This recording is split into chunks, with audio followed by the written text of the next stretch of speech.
Guys আমার হাতে এটা কি বলেন তো? এটা হলো গ্রিল করার জন্য।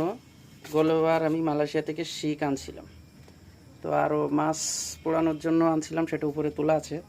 আর এটা হচ্ছে গ্রিল করার জন্য শিক আনছিলাম।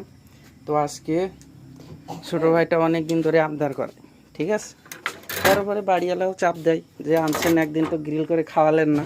তো আজকে গ্রিল করার প্রস্তুতি চলছে, ঠিক আছে। এখানে আমি ব্রয়লার মাংস নিছি, নিয়ে এটা লেমিনেট করে রেখে দিয়েছি মশলা টশলা দিয়ে। আর এই পাশে ওই যে আগুন জ্বলছে, কাজ চলছে, একটু পরে হয়ে যাবে কয়লা বানানো। আগুনের কয়লা ওটার উপরে শিকের ভিতরে মাংসগুলো সব ঢুকিয়ে সুন্দর করে বাতাস দিয়ে গ্রিলটা বানিয়ে ফেলবো আজকে।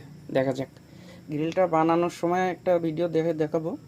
আর আপাতত এটা দেখালাম, আর গ্রিল শেষ হয়ে গেলে একটা ভিডিও করে দেখাবো আপনাদের যে আসলে কেমন হয়েছে।